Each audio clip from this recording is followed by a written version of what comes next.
warahmatullahi wabarakatuh. Bapak Ibu.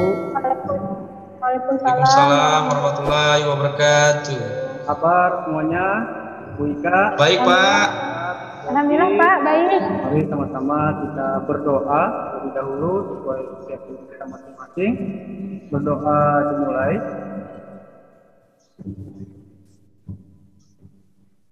Doa selesai.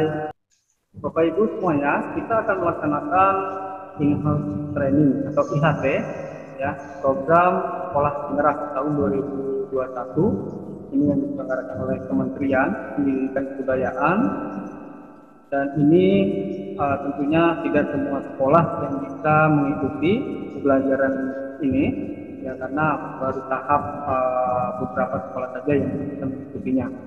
Semoga kita semuanya bisa melaksanakannya dengan baik dan menjadikan perubahan di Indonesia, ya, mengenai pendidikan di Indonesia.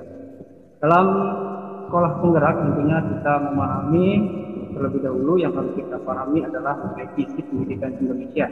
Ya. Visi yang dilaksanakan oleh negara kita adalah dalam mewujudkan pendidikan yang maju. Ya, di sini juga tentunya kita harus bisa menjadikan pendidikan yang mandiri dan berkepribadian melalui terciptanya pelajar Pancasila. Ibu, di sini visi pendidikan harus bisa diwujudkan Indonesia maju yang berdaulat, mandiri dan berkepribadian melalui terciptanya pelajar Pancasila yang bernalar kritis, kreatif, mandiri, beriman, bertakwa kepada Tuhan Yang Maha Esa dan memiliki akhlak mulia serta bergotong royong dan juga berkebinekaan global. Sebelum saya menjelaskan lebih luas, saya ingin bertanya kepada Ibu Ika, kira-kira visi ini bagaimana menurut Ibu Ika? Visi daripada sekolah penggerak. Gimana Bu Ika menurut kita? Ya, Pak. Apa tadi sarannya tadi? Menurut Bu Ika, visi pendidikan untuk mewujudkan Indonesia yang maju, berdaulat, mandiri dan berkepribadian ini yang tertera di layar, kira-kira komentar dari Bu Ika itu seperti apa? Dari visi yang ingin diterapkan di negara kita dalam sekolah dan terciptanya pelajar Pancasila. Gimana menurut Bu Ika atau Bu Opi? Mungkin dengan visi pendidikan yang sesuai dengan profil pelajar Pancasila, mungkin kita bisa mengembangkan lagi bakat minat anak. Bu Opi, ada komentarnya? Ya, kenapa, Pak? Bagaimana visi yang sudah dibuat dari Kementerian ini mengenai pendidikan Indonesia yang menjadikan Indonesia maju, berdaulat, mandiri? Menurut saya visinya cocok ya Pak untuk dikembangkan Indonesia sehingga tidak ada lagi tes-tes yang memberatkan. Maksudnya gini, selama ini kan berpusat pada hasil tes akhir, tapi tidak pada tes tidak mengukur kemampuan siswa, bakat siswa. Cuman yang diukur itu cuma yang penting aja seperti matematika, IPA, seperti pelajaran PPKN itu seakan-akan diremehkan Pak selama ini, tidak penting gitu. Ya. Kalau menurut kaum muslim bagaimana?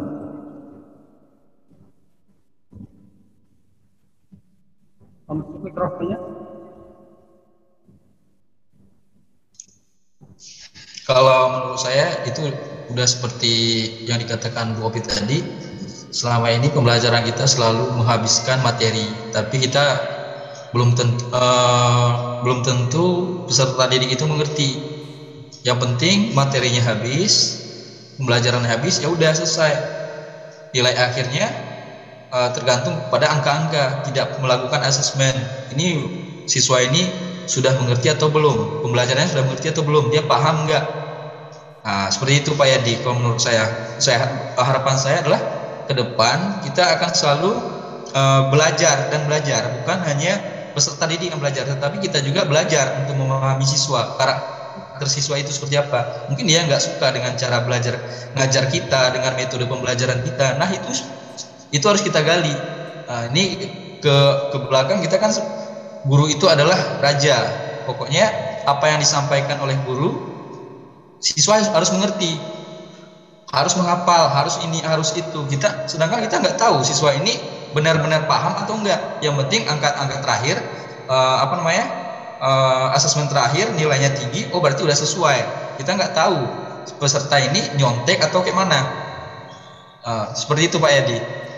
Oke, ya.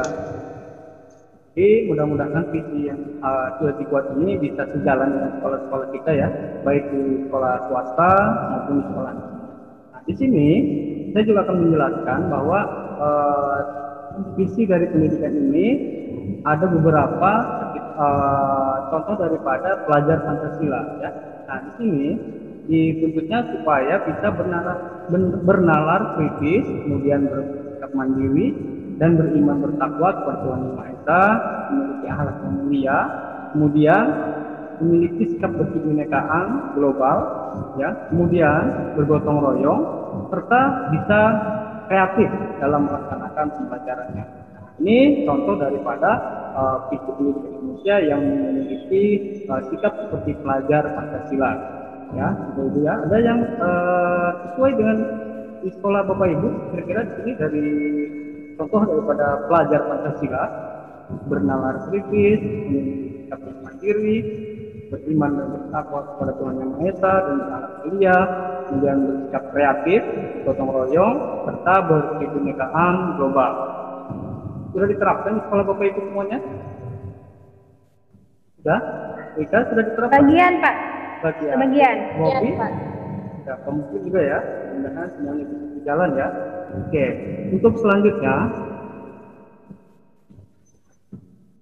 saat ini terdapat 5 kelompok daripada tantangan dunia pendidikan yang perlu dihadapi ya, mengenai ekosistemnya, kemudian dari guru, pedagoginya, kurikulumnya, kemudian sistem penilaian. Ini yang menjadi acuan ya Bapak Ibu ya. Dari kategori di sini yang sejalan sekarang ya, mengenai ekosistemnya, sekolah sebagai salah satu yang memiliki tugas ya, kemudian pimpinan sebagai pengatur ya, kepala sekolah, dan manajemen sekolah selalu administratif, dan ini juga masih ada sekolah-sekolah yang bisa melibatkan orang tuanya untuk melaksanakan 5 kelompok di sini ya Bapak Ibu. Arahan daripada sekolah ini, sekolah sebagai kegiatan yang menyenangkan. Jadikan sekolah itu adalah salah satu tempat di mana bisa membuat para peserta didik menyenangkan. Dan sebagai pimpinan juga harus bisa memberikan pelayanan yang baik ya pada seluruh warga sekolah. Jadikanlah sekolah ini sebagai sarana ya untuk memberikan pelayanan yang terbaik. Manajemen sekolah yang kolaboratif dan kompeten dan memiliki keselarasan mengenai pendidikan di rumah baik dengan keluarga peserta didik. Kemudian arahan di masa depan di sini untuk guru ya. Guru adalah sebagai pemilik dan pembuat kurikulumnya ya. Kemudian guru sebagai fasilitator, sebagai sumber pengetahuan. Lalu guru itu adalah salah satu pelatih ya, yang berdasarkan kegiatan yang dilaksanakan praktisnya di sekolah. Kemudian guru juga memiliki kompetensi yang meliputi pedagogi dan sosio-emosionalnya. Lalu yang ketiga, arahan di masa depan mengenai pedagoginya di sini, pembelajaran itu harus berorientasi pada siswa ya. Jadi harus berorientasi kepada siswa. Kemudian pembelajaran ini harus dimanfaatkan jika teknologinya sesuai dengan sekolahnya. Mungkin di sekolah-sekolah yang selain di ibu kota, banyak sekolah-sekolah yang pemanfaatan teknologinya masih belum sempurna. Ya. Kemudian dalam pendekatannya, ya kita harus bisa bermain sambil belajar kalau bisa ya. Bermain, belajar, kemudian memiliki pengetahuan yang bermakna dan sesuai dengan konteks pembelajarannya. Kemudian dalam pengajarannya juga harus berdasarkan level kemampuan siswa ya. Jadi jangan selalu memberikan tugas kepada siswa. Jadi harus lihat level siswanya itu apakah di tingkat SD harus sesuai dengan kemampuan anak SD, SMP, SMA, dan mahasiswa. Nah, itu dari kelompok pedagogiknya. Kemudian dalam kurikulum ini, arahan untuk di masa depan kurikulum ini adalah supaya bisa berkembang fleksibel, ya, berkembang dengan baik, bisa dijalankan dengan sempurna sesuai dengan acuan dari Kemendikbud, ya. Kemudian kurikulum juga harus berdasarkan sesuai dengan kompetensinya dan harus berfokus kepada soft skill dan pengembangan karakter. Kemudian ada juga sebagai transisi yang mulus dari sekolah-sekolah, misalkan dari PAUD ke sekolah SD, ya Bapak Ibu. Nah, ini harus disesuaikan kurikulumnya untuk arahan di masa depan yang akan datang. Kemudian dalam sistem penilaian, nah ini dalam sistem penilaian ini kedepannya tentunya harus bisa bersifat formatif serta mendukung, ya, mendukung kepada siapa kira-kira untuk penilaian. Juga paham tidak maksudnya sistem penilaian ini yang bersifat formatif yang harus mendukung kepada hasil akhir atau capaian pembelajarannya,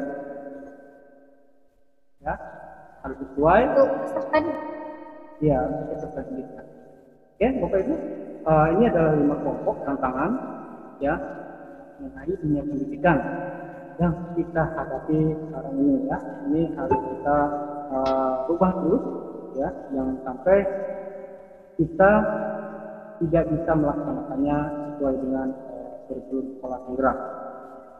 Baik Bapak Ibu, selanjutnya, nah, sekolah penggerak adalah katalis untuk mewujudkan visi pendidikan Indonesia. Katalis ini adalah artinya perubahan, harus bisa berubah, mewujudkan visi daripada pendidikan di Indonesia, ya, harus bisa sejalan dengan sesuai visinya. Selanjutnya, arti daripada sekolah penggerak ini adalah sekolah yang berfokus pada pengembangan hasil belajar siswa secara holistik dengan mewujudkan profil pelajar Pancasila yang mencangkup kompetensi dan karakter yang diawali dengan sumber daya manusia yang unggul. Ya. Ini peran dari siapa? Kepala sekolah dan Bapak Ibu guru. Bisa kita laksanakan Bapak Ibu di sekolah kita? Harus bisa, ya, kita harus bisa melaksanakannya supaya bisa menjadikan mewujudkan profil pelajar Pancasila, ya.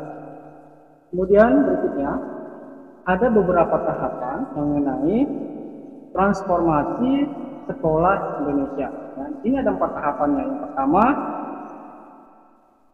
tahapan pertama adalah tingkat di bawah level yang diharapkan. Ya.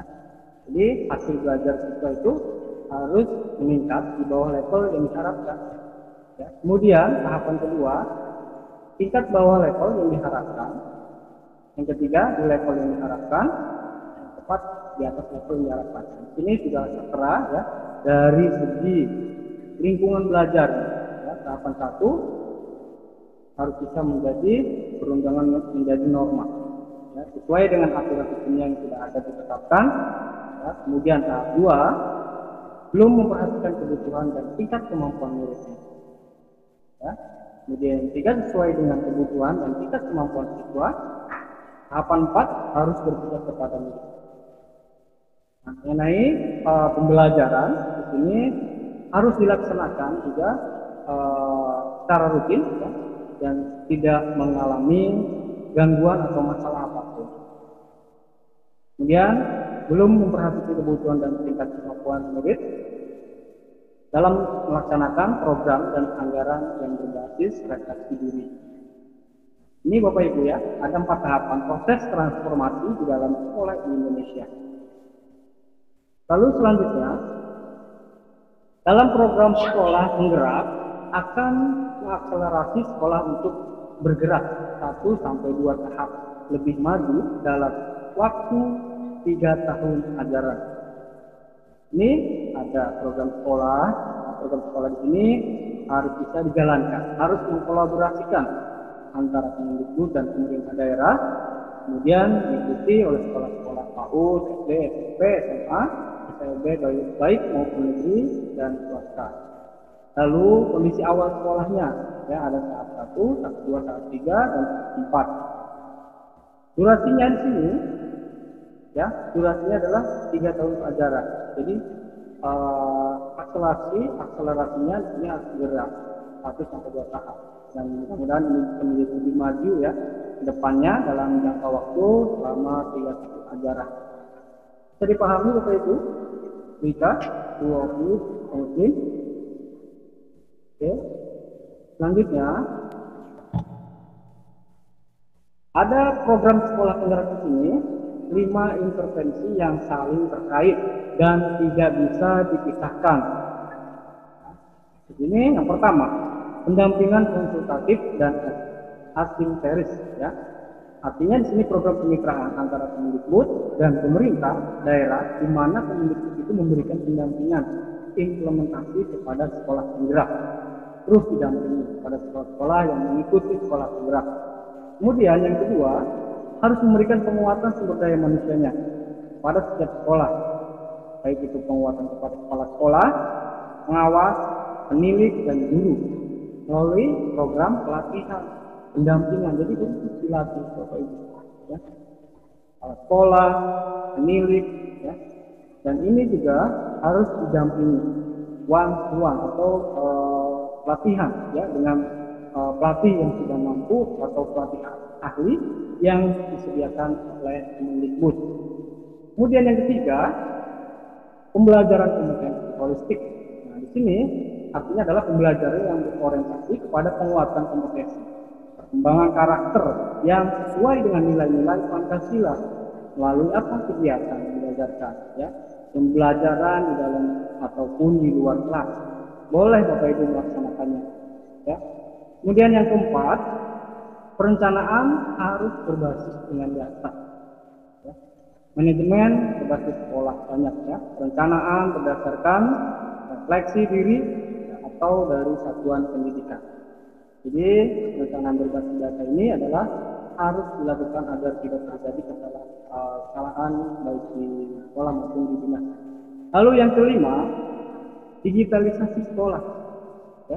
Penggunaan digitalisasi dalam berbagai platform digital ini memiliki tujuan untuk mengurangi kompleksitas, ya, agar bisa meningkatkan efisiensi, menambah inspirasi dan pendekatan secara customer, ya, seperti kita tadi, ya, supaya mampu menjadikan sekolah yang unggul, ya, dalam melakukan platform digital, ya. Bisa dipahami Bapak Ibu mengenai sekolah penggerak ini, ya. Yang pertama ada pendampingan, kemudian ada penguatan sumber daya manusia, kemudian ada pembelajaran kompetensi holistik, ada perencanaan, kemudian ada digitalisasi sekolah, ya, itu. Kemudian berikutnya pendampingan, ya, pendampingan konsultatif dan asimetris. Program kemitraan antara Kemendikbud dan pemerintah daerah, di mana Kemendikbud itu memberikan pendampingan implementasi kepada sekolah penggerak. Ini Kemendikbud melalui PT di masing-masing provinsi akan memberikan pendampingan bagi Pemda, provinsi, dan kabupaten kota dalam perencanaan program sekolah penggerak. Kemudian PT Kemendikbud juga di sini masing-masing provinsi akan memberikan pendampingan juga melalui Pemda selama implementasi sekolah penggerak, seperti fasilitas Pemda dan fasilitasi terhadap pihak-pihak yang dibutuhkan supaya bisa mencarikan solusi terhadap kendala lapangan pada waktu implementasi. Jadi selalu diadakan pendampingan Bapak Ibu dalam kegiatan pembelajaran sekolah penggerak. Ya. Selanjutnya, yang kedua tadi sumber daya manusia sekolah. Ya. Tentunya di sini yang bergerak yang paling utama adalah kepala sekolah, harus dilakukan penguatannya, kemudian pengawas sekolah, pemilik, dan guru melalui program-program pelatihan Bapak Ibu. Ya. Ini pelatihannya kan untuk kepala sekolah, pengawas, sekolah, pemilik, dan guru Yang pertama adalah mereka melakukan pelatihan, implementasi pembelajaran kompetensi holistik bagi kepala sekolah, pengawas, pemilik, dan guru. Kemudian, melalui pelatihan kepemimpinan, pembelajaran bagi kepala sekolah, pengawas, dan pemilik. Ini biasanya dilakukan satu kali dalam setahun, ya, untuk dilaksanakan dalam program ini. Latihan nasional juga untuk mewakili guru-guru sementara, guru lain dilatih oleh pelatih-pelatih yang tentunya sudah ditunjuk oleh dinas. Lalu pendampingan yang kedua ini pendampingan untuk kepala sekolah, pengawas, kepala pemilik, dan guru melalui infos training, ya, karya tingkat kabupaten atau kota, komunitas belajar, praktek kelompok, kemudian melalui program coaching, ya, itu satu dengan kepala sekolah yang lain, jadi kita saling terhubung, ya. Kemudian bermitra dengan kepala sekolah, guru dilatih nasional untuk pendampingan secara berkelompok dengan guru. Ini bisa dilakukan secara berkala Bapak Ibu, ya, 2 kali atau sampai 4 kali dalam seminggu. Nah, ini implementasi teknologinya yang harus dilakukan, yang harus mampu dikuasai oleh mereka, ya, seperti guru, pengawas, pemilik, ya, melalui literasi teknologi, platform guru, profil dan pengembangan kompetensi, kemudian platform guru pembelajaran, kemudian platform sumber daya sekolah, dan platform rapor pendidikan. Ini yang harus terus ditingkatkan melalui sumber daya manusia, sumber daya baik untuk penguatan kepala sekolah, pengawas, dan pemilik serta Bapak Ibu guru. Bisa dipahami Bapak Ibu, Bu Tika, Wofi, Muslim, ya, nanti supaya bisa ditingkatkan di sekolah-sekolah kita. Ya. Kemudian untuk berikutnya adalah melalui pembelajaran dengan paradigma baru. Seperti apa pembelajarannya ini? Yaitu harus dirancang berdasarkan prinsip-prinsip pembelajaran yang sudah terdiferensiasi sehingga setiap siswa belajar sesuai dengan kebutuhannya dan tahap perkembangan.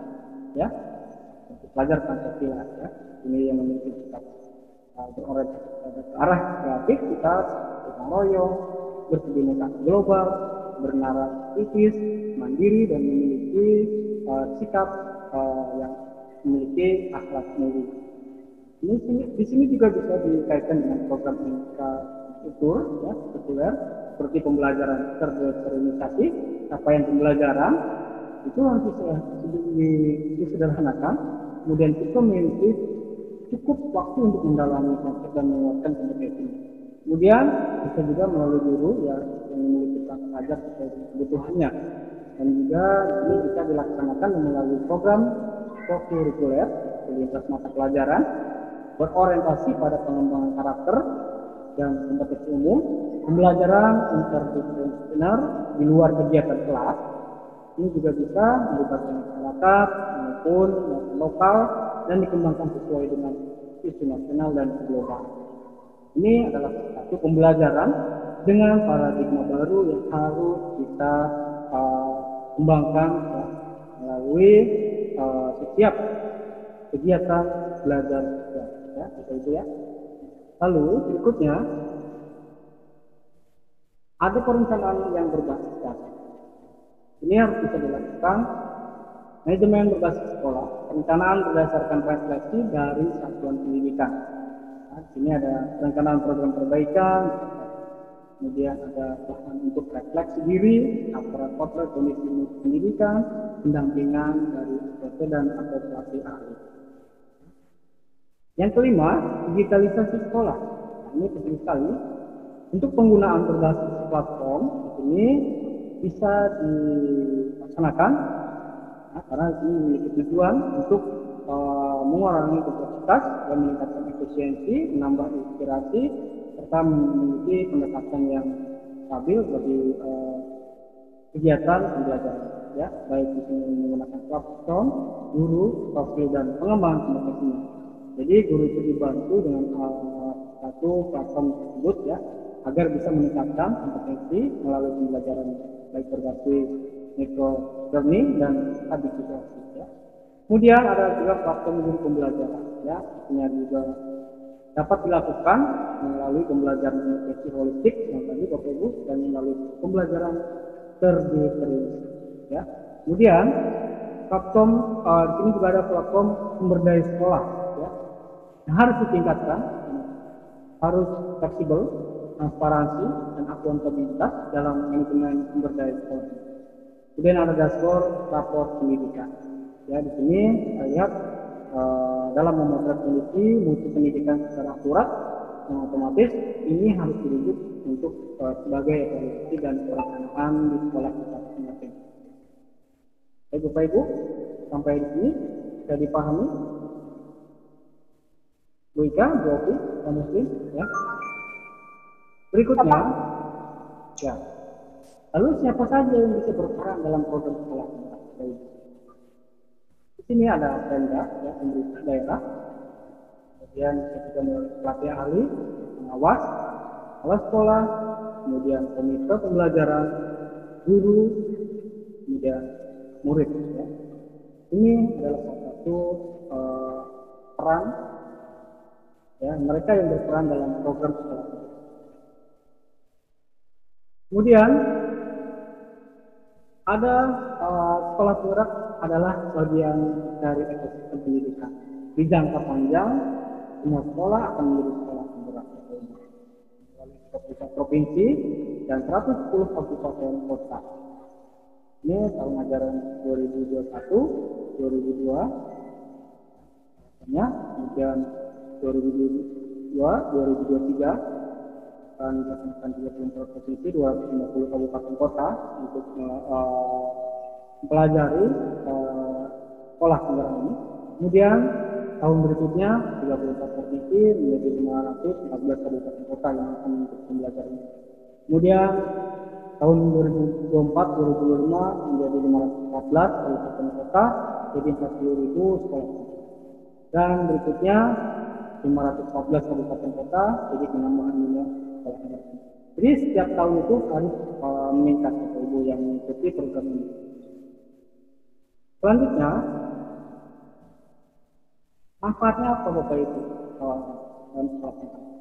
Manfaatnya adalah untuk pemerintah daerah ini dapat meningkatkan kompetensi sumber daya pendidikan, kemudian membuat pembelajaran lebih menarik dan menyenangkan, kemudian efek multidisipliner dari sekolah penggerak ke sekolah lainnya, dan menjadi daerah rujukan praktek baik dalam pengembangan sekolah penggerak, kemudian menjadi peluang mendapatkan penghargaan sebagai daerah penggerak pendidikan, dan juga dapat mempercepat pendidikan mutu di dalam pendidikan di suatu daerah di Indonesia. Ini adalah manfaat untuk pemerintah daerah yang tertuju. Lalu berikutnya, manfaat untuk satuan pendidikan. Dapat meningkatkan hasil mutu pendidikan dalam kurun waktu 3 tahun ajaran. Kemudian meningkatnya kompetensi kepala sekolah dan guru, dan percepatan digitalisasi sekolah, kemudian kesempatan untuk menjadi katalis perubahan bagi satuan pendidikan, kemudian dapat memperoleh tambahan anggaran untuk pembelian buku bagi pembelajar yang memiliki kompetensi holistik, kemudian dapat mendapatkan pendampingan intensif untuk transformasi satuan pendidikan, dan melalui dapat mempercepat pencapaian profil pelajar Pancasila. Ini manfaatnya untuk satuan pendidikan. Ya. Lalu, baik Bapak Ibu, sampai di sini kira-kira bisa dipahami ya Bapak Ibu mengenai sekolah penggerak. Ya. Mudah-mudahan kita semuanya dapat melaksanakannya ya, sesuai dengan yang sudah ditentukan oleh pemerintah. Ya.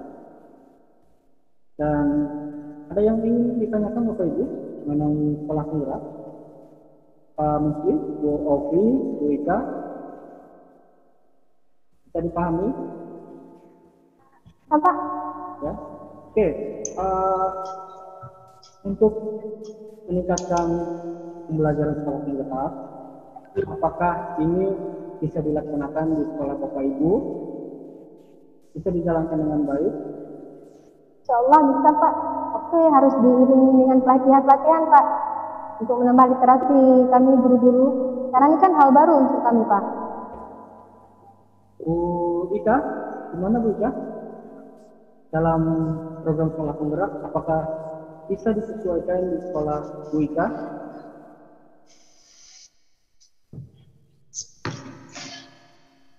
Pak Muslim, gimana Pak Muslim? Menurut Pak Muslim? Ya Pak.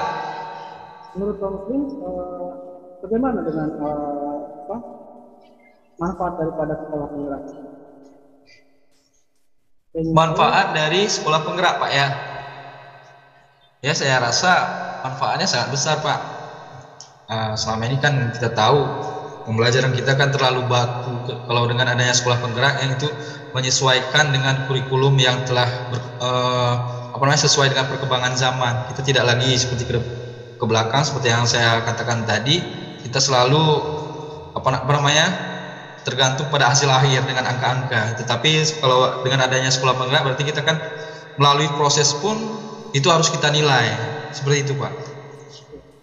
Bu Ika, bagaimana Bu Ika dengan pemanfaatan platform yang sudah dijalankan Bu Ika selama di sekolah? Apakah sudah Pak, apa tadi Pak? Maaf. Pemanfaatan teknologi yang dilakukan Bu Ika bagaimana?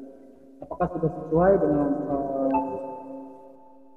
yang diharapkan oleh pemerintah melalui sekolah penggerak? Pemanfaatan Kami masih banyak belajar lagi ya Pak soal digital, soalnya kami di sini kalau misalnya teknologi itu masih kurang. masih kurang ya. Ya kita semua Sebagian itu ada diterapkan di sekolah, tapi nggak semuanya. ya baik Bapak Ibu, mudah-mudahan kita semuanya bisa menyatukan apa yang diharapkan oleh pemerintah ya melalui sekolah penggerak ini dan bisa menjadikan Indonesia yang lebih baik lagi melalui pendidikan kita ajarkan kepada didik ya.